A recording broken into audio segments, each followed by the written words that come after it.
पावसामुळे शेती पिकांचे नुकसानीची आमदार डॉक्टर विजयकुमार गावित यांनी पाहणी करत पंचनामा करण्याच्या दिल्या सूचना। गेल्या 2 दिवसापासून नंदुरबार तालुक्यात झालेल्या वारा वादळीसह मुसळधार पावसामुळे शेतकऱ्यांच्या पिकांचे मोठ्या प्रमाणावर नुकसान झाले आहे।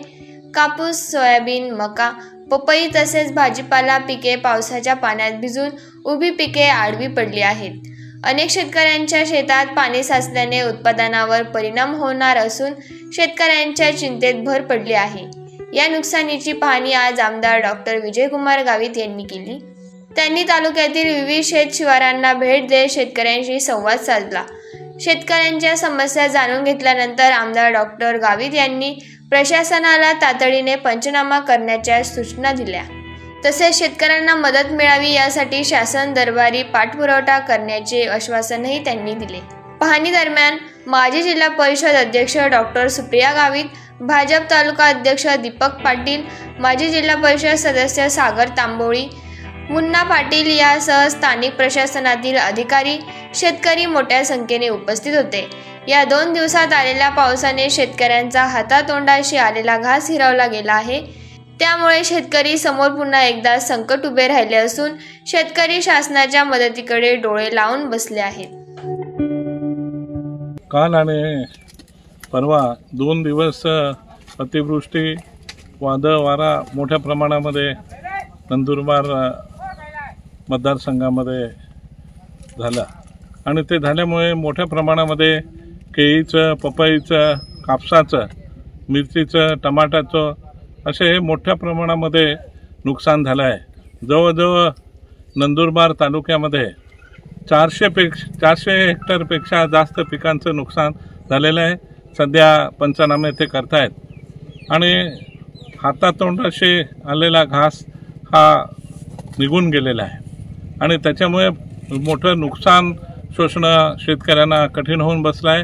म्हणून शेतकऱ्यांची विनंती आहे की आमचं जे नुकसान झालं आहे त्याची लवकर आम्हाला मदत करावी आणि या पुढच्या काळामध्ये जे संकट नेहमी येतं आहे त्या संकटातून बाहेर काढण्यासाठी काहीतरी उपाययोजना कराव्या अशा पद्धतीची विनंती सर्व शेतकरी बांधवांनी केलेली आहे।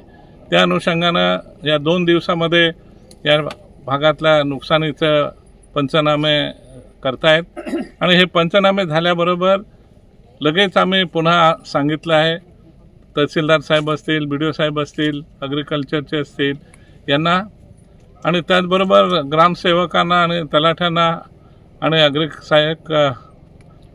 ॲग्रिकल्चर असिस्टंट यांना आम्ही सांगितलं आहे की तुम्ही सर्वे केल्यानंतर त्या गावाच्या चावडीवर किंवा ग्रामपंचायतीवर लावून दवंडी द्या की अजून कोणी सुटून गेलं आहे का आणि सुटून गेलं असेल तर त्याचंही 2 दिवसामध्ये शेत बघून पंचनामे करून अंतिम करून लवकरात लवकर शासनाला पाठवायचं मदतीसाठी आणि त्या पद्धतीचे आम्ही निर्देश दिलेले आहे।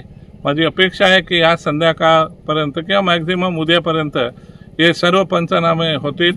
पंचनामे झाल्यानंतर त्याच दिवशी संध्याकाळी त्या गावांच्या ग्रामपंचायतच्या गावाच्या नोटीस बोर्डवर लावून दवंडी देऊन दुसऱ्या दिवशी ज्यांचं अजून कोणाचं राहिलं आहे का हे बघून त्याच दिवशी त्यांचे राहिलेल्यांचं करून आपण त्यांना लवकर या ठिकाणी मदत कशी करता येईल या दृष्टीने आम्ही आदेश दिलेले आहेत। तालुक्यामध्ये 2 दिवसापासून वादळी पाऊस या ठिकाणी होत आहे आणि 2 दिवसामध्ये नंदुरबार तालुक्यामध्ये जे वेगवेगळ्या ठिकाणी या शेतांमध्ये जे नुकसान झालेले तर ते नुकसान पाहणी करण्यासाठी नंदुरबार विधानसभेचे आमदार आदरणीय डॉक्टर विजयकुमार गावित साहेब त्यांच्यासह नंदुरबारचे तहसीलदार साहेब, नंदुरबारचे BDO साहेब व कृषी अधिकारी आणि त्यांची संपूर्ण टीम या ठिकाणी आम्ही सकाळपासून पाहणी करत आहोत आणि आपण या ठिकाणी बघत असणार की माझ्या मागे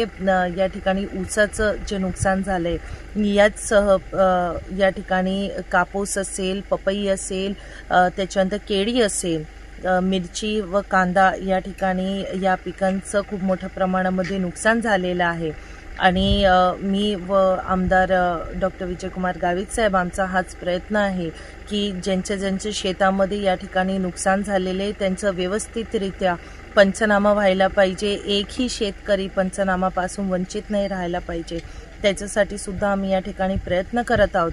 आणि जे शेतकऱ्यांच्या शेतामध्ये नुकसान झाले त्यांचं मोबदला सुद्धा लवकरात लवकर त्यांच्यापर्यंत पोहोचायला पाहिजे, त्याच्यासाठी आम्ही या ठिकाणी प्रयत्न करत आहोत.